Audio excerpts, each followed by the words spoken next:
Hi, welcome to Chief for Yourself. Always happy to have you along wherever you are in the world today.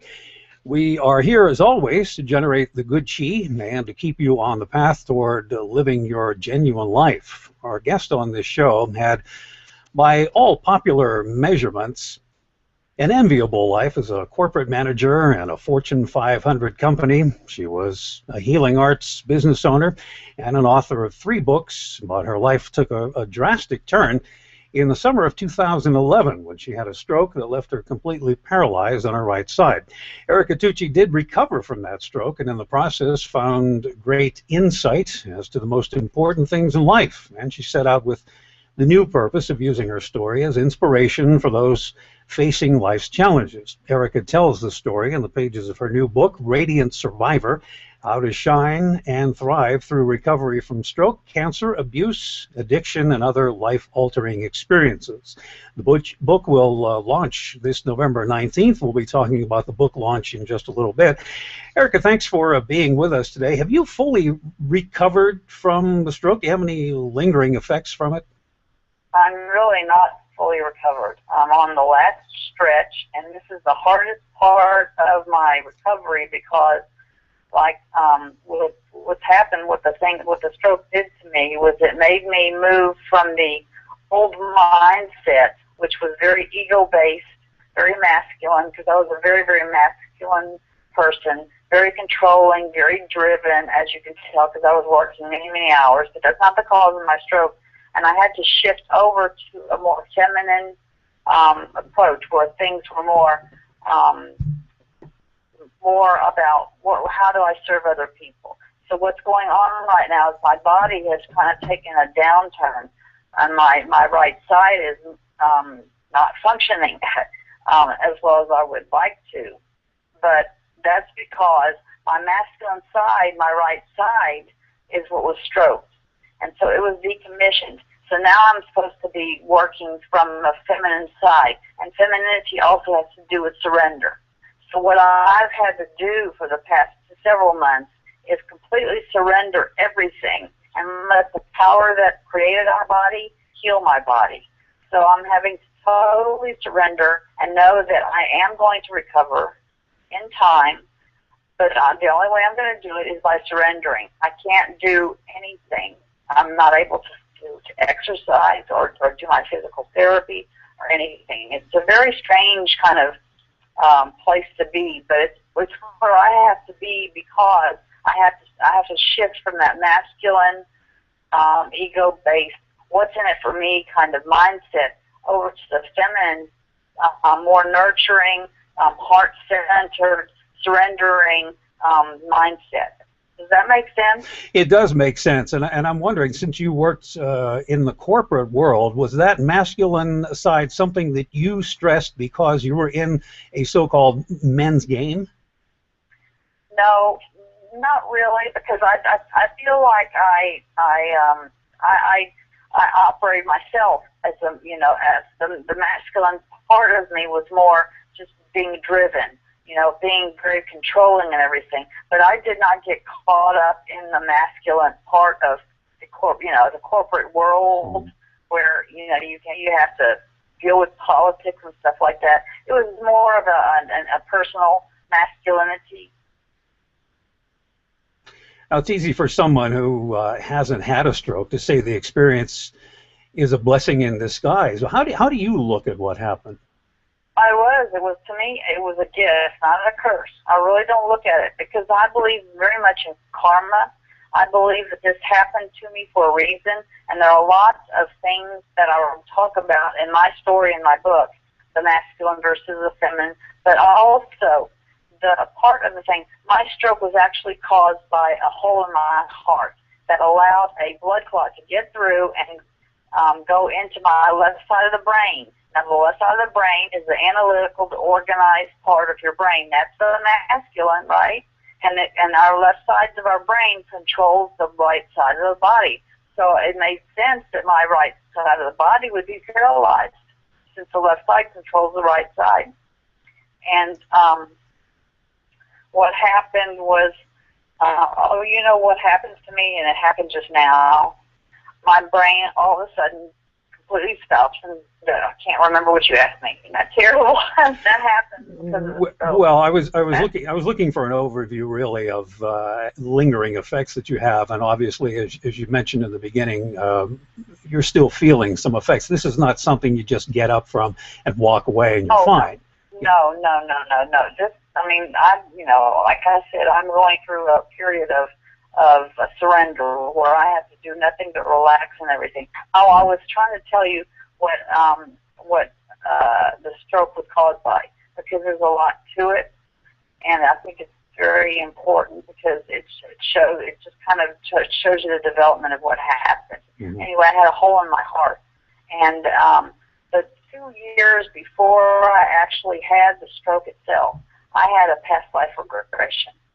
And in that past life regression, I was watching myself, and I was a showgirl, and I was performing. Now, it's interesting because in this lifetime, I was also a dancer. So I've actually carried that part of my past life into this life.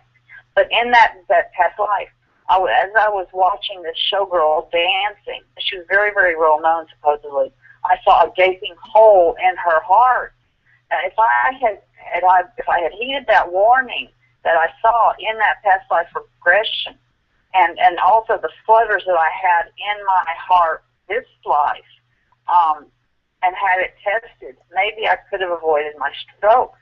But I believe in karma, so I believe that this was more for me to learn lessons in this life, and so to me it was really a gift from heaven that I actually had the stroke. And this is going back to the question that you really asked me. Mm-hmm. Was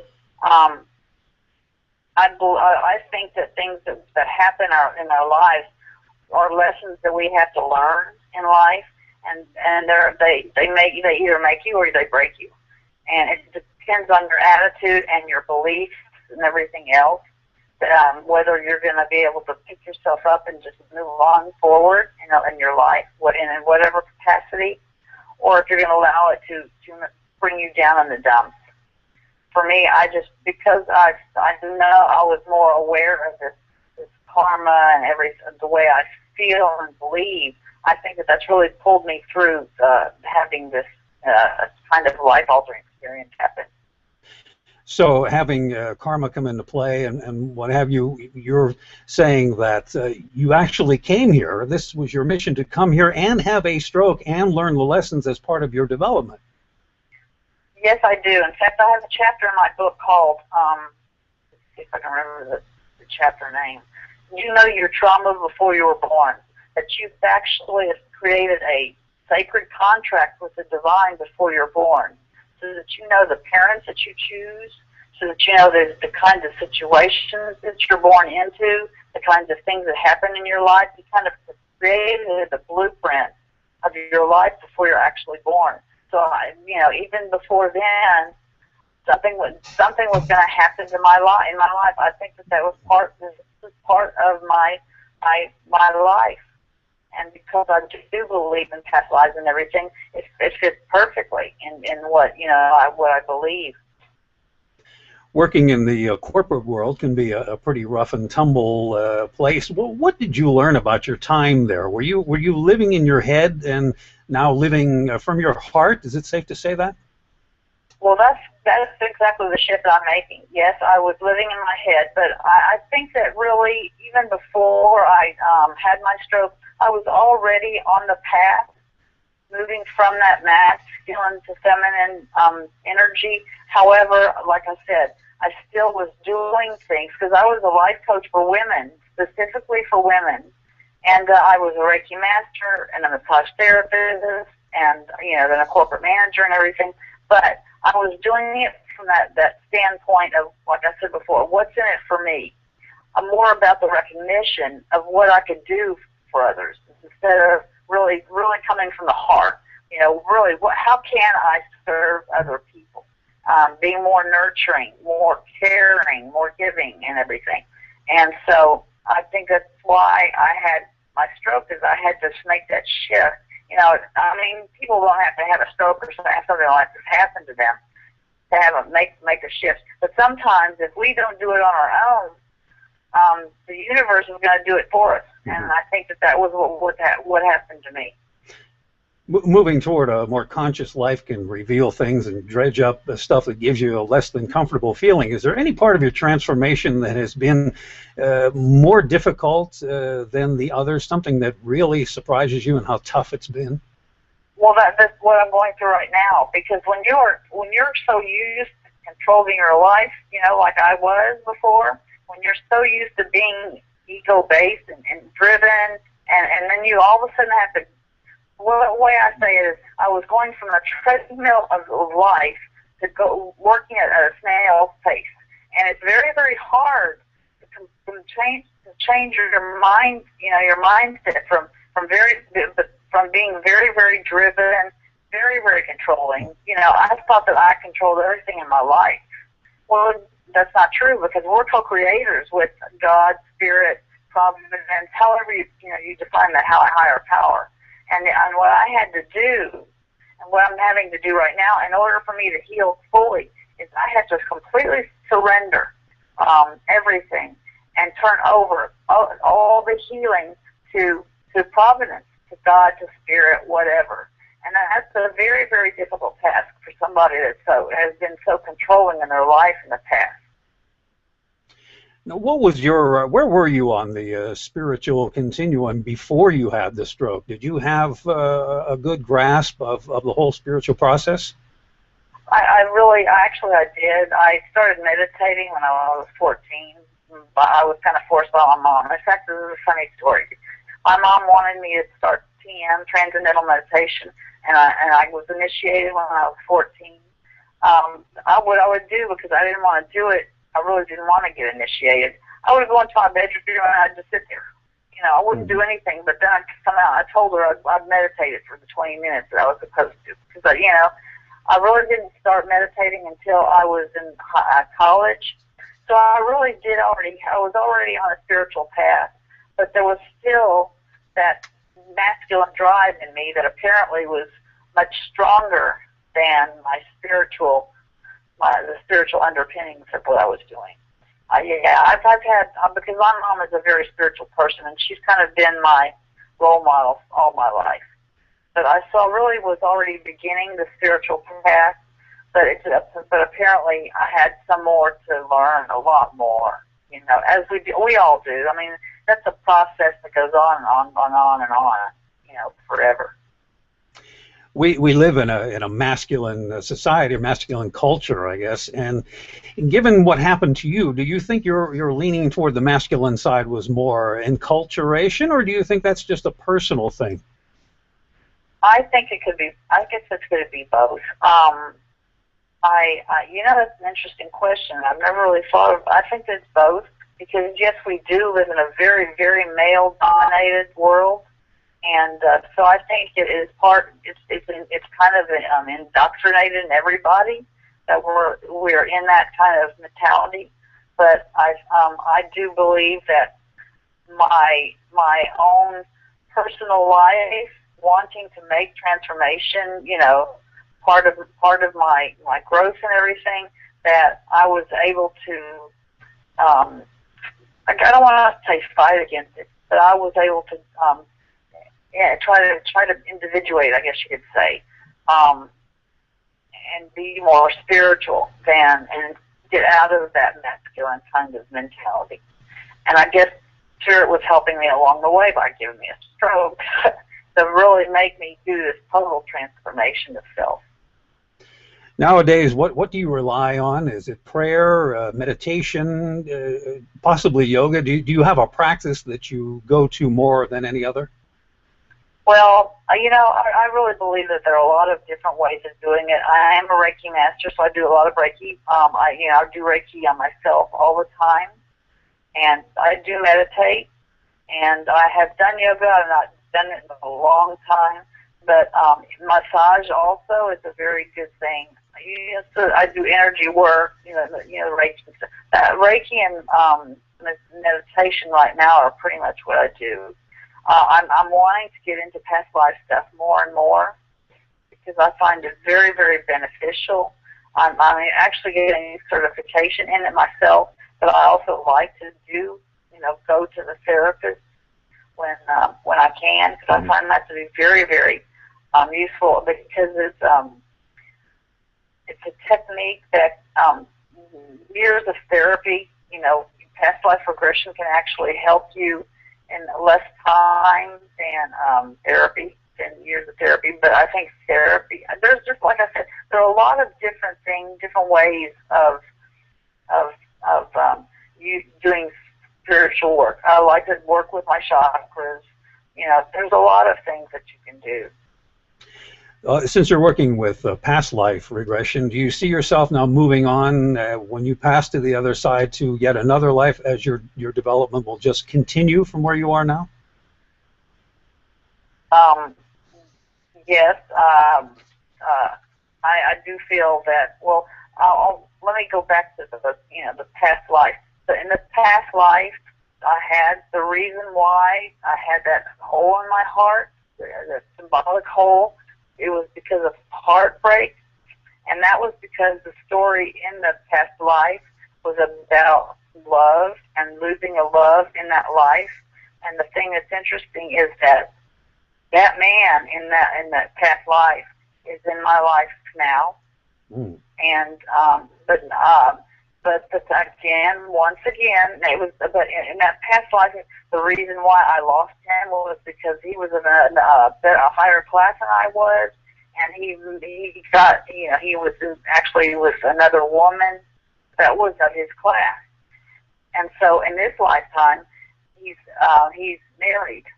He was when I met him. Mm-hmm. And so it carried on into this lifetime. What I do believe is that we will be reconnecting sometime in the future when I'm better and when he's better, because he has separated. He's no longer married, and he has to go through his own grief because he's got a process that he has to go through. And so I think that from the past life experiences that I've had, they're carrying on into this lifetime. And I think that it's like we're getting a second chance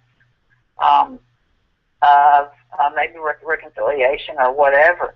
And because of the past life stuff, I do feel that I am breaking from the energy from that past life so that I can move forward, not only professionally, not only personally, but in everything I want to do.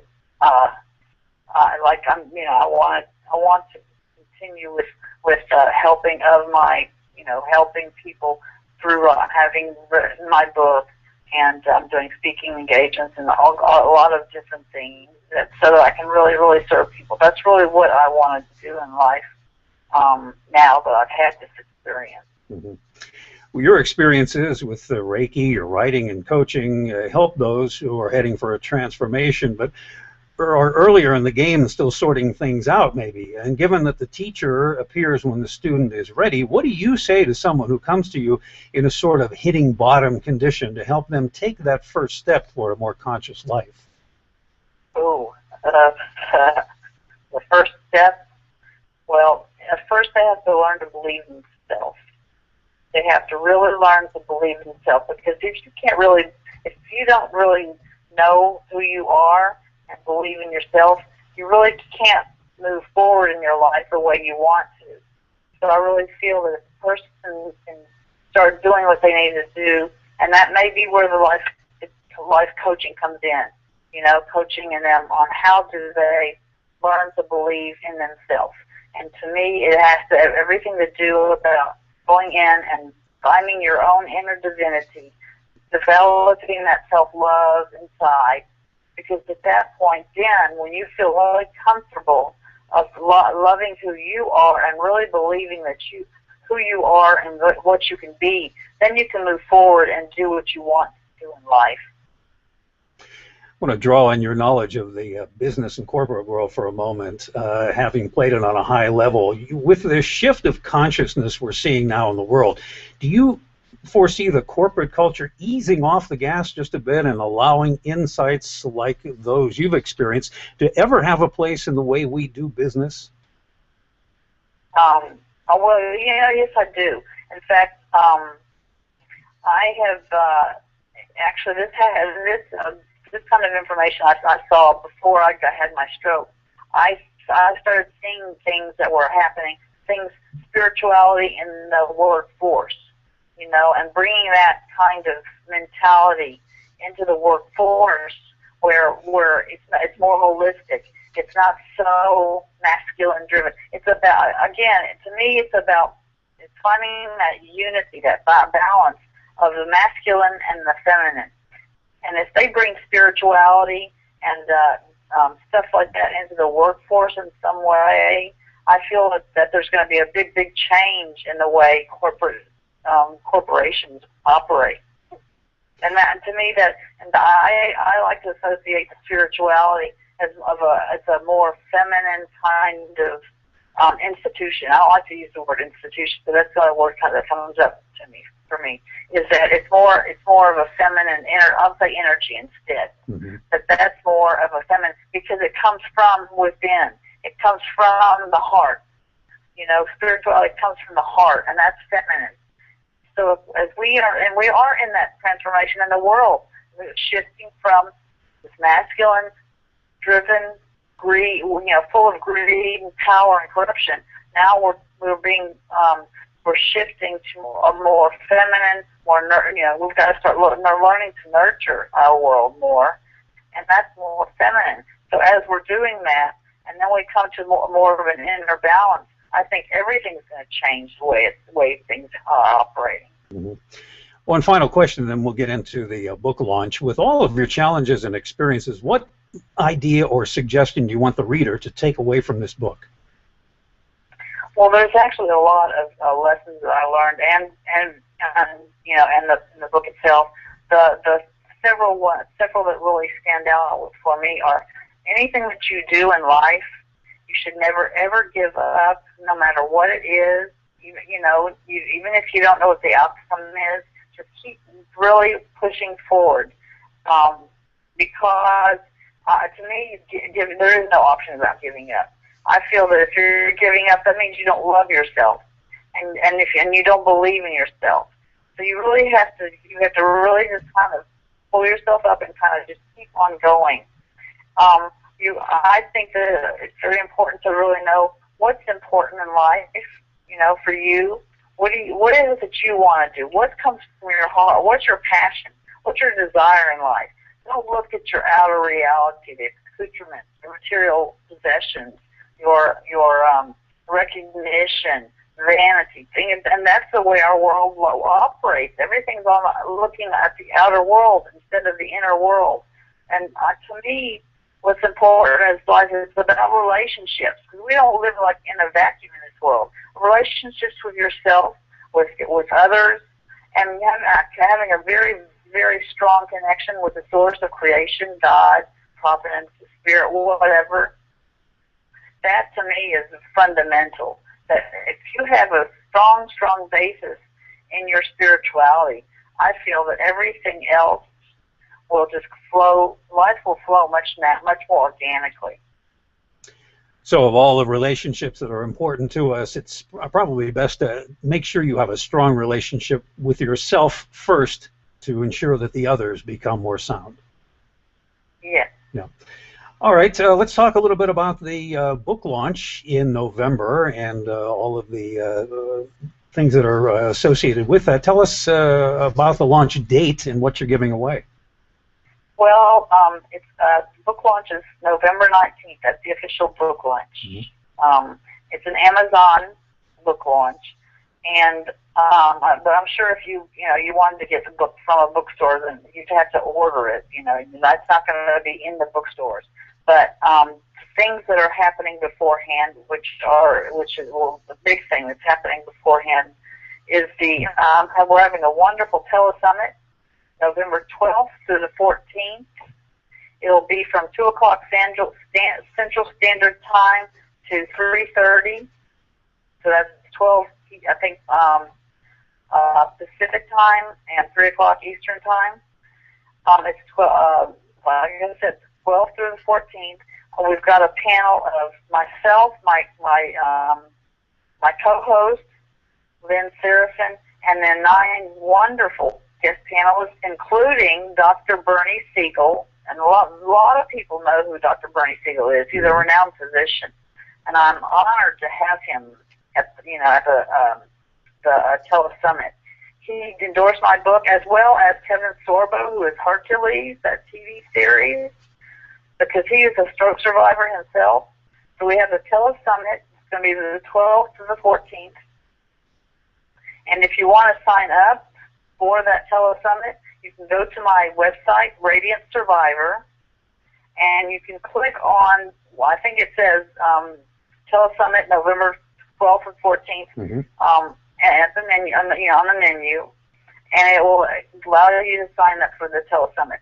Or also, if you do purchase my book, the 19th, you'll be getting wonderful, lots and lots of gifts, little free ebooks, whatever, ebooks and meditations and all kinds of things. If you purchase the book on November 19th, and there's also a choice on the menu at my website, Radiant Survivor, to be able to do that too. It's called Free Gift.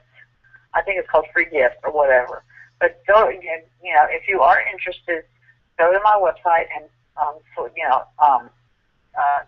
sign up for the Telesummit and sign up to buy the book, and you can get some really wonderful free gifts when you purchase the book at Amazon on November 19th. All right, and you also have the website ericatucci.com, correct? Yes, that's all. That's the work that I was doing before. In the work that I was doing with life coaching with women, which I am trying to get back to, and I will as soon as I'm fully recovered. But I've really, since I have had my stroke, I've really had to focus my energy all on my book and my recovery, of course. And the book itself has been very, very healing for me, because any time that I had an issue that I needed to cover in my own rehabilitation, such as not wanting to give up, believing in myself, having my support system, all these different things, I would actually write a chapter to my book. And to me, writing is very, very cathartic. So every time I write a chapter, I would, it would kind of help me through that period that I was going through at the time. So, it's been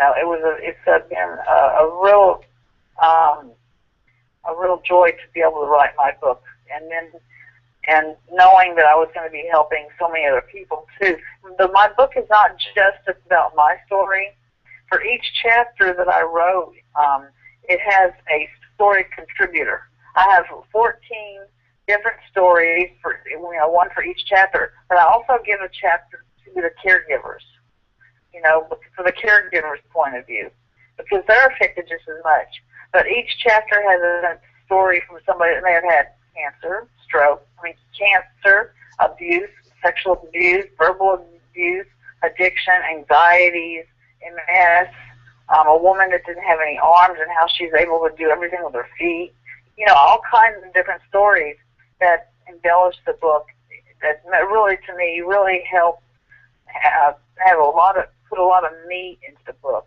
A lot of stuff that I think that people can go away with and really gain a lot of pearls of wisdom. I even have a chapter about the lessons everybody's learned and pearls of wisdom, what they recommend people, do. There are exercises in the book so that, that can help a person that reads it move forward in their healing. So, there's a lot, I think, in my book that I hope will inspire other people that have faced life-altering experiences. The book is Radiant Survivor, How to Shine and Thrive Through Recovery from Stroke, Cancer, Abuse, Addiction, and Other Life-Altering Experiences. Erica, thank you so much, and all the best with the book and the launch, and continued good health to you. We wish you all the best. Thank you so much. I appreciate inviting me to on your radio program. All right, have a terrific day. Thanks. Bye-bye. Bye. Bye-bye. All right, and we will link to Erica's website, and you'll find that link at chiefforyourself.com. And when you go there, check out the Genulines page. That's the blog. You'll be able to keep up to date on the scheduling of guests and information that pertains to future shows, and any other quirks that might come up, and a few of them have come up recently. And Erica mentioned Dr. Bernie Siegel. He is scheduled to be our guest next month. I'll be telling you more about that in future blog posts, so be looking for that, and you'll be kept up to date. That is it for today. Thank you for stopping by. As always, be well, and I will talk to you soon.